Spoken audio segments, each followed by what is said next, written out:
April 2025. An Israeli fighter jet crosses into Iranian airspace. It's not the first time. It won't be the last. Far below, a nuclear facility sleeps beneath concrete. And somewhere, a decision becomes a consequence. But behind every act of violence lies a philosophy. Machiavelli once said, "It is better to be feared than loved." Michel de Montaigne quietly disagreed. As civil war consumed 16th century France, Montaigne locked himself away, not to fight, but to reflect. While missiles lock on targets, he wrote essays, not to win, but to understand. Two thinkers, two worlds, and one recurring question: can violence ever truly protect us? When limited airstrikes are launched on enemy military infrastructure, officials call it preemptive, aimed at halting nuclear escalation. The enemy usually responds with defiance. Retaliation is promised. Behind the headlines is a pattern older than nations: deterrence. The logic says, strike first to prevent the unthinkable. But each strike creates new justification for the next. This is called reciprocal escalation, where violence breeds more violence, each act rationalized by the last. And so the question emerges: what does it mean to feel safe in a world built on retaliation? Is deterrence protection, or just mutual fear, recycled endlessly? Niccolò Machiavelli never hid his cynicism. In The Prince, he wrote, "It is much safer to be feared than loved." For Machiavelli, power wasn't about moral clarity. It was about stability, and that meant force. He believed peace was not the natural state of nations. Only decisive strength, preemptive action, and ruthless clarity could secure order.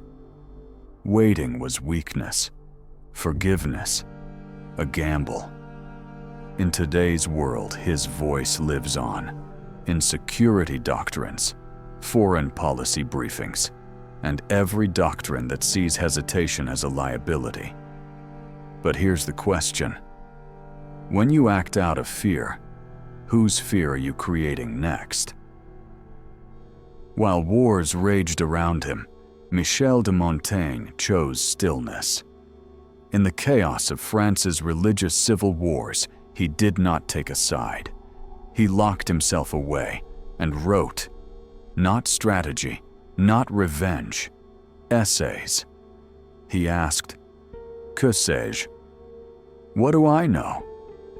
A question, not an answer. A beginning, not a position. Montaigne saw violence not as strength, but as blindness. He believed that when we lash out, it reveals less about our enemy and more about our own fear of uncertainty. He once wrote, "We are, I know not what, a reminder that we are fragile, conflicted, capable of cruelty, especially when we think we are certain." To him, violence was not a failure of power. It was a failure of reflection. And in a world quick to act, reflection is rebellion. Every war begins with the same illusion, that it happens over there, that missiles and suffering stay confined to maps and borders, that our hands remain clean while others pull triggers. But Montaigne understood what modern psychology confirms. Violence doesn't just injure bodies, it corrodes identities. Every act done in our name reshapes what we believe is acceptable. And slowly, we go numb. What part of you must go quiet to support what happens in your name?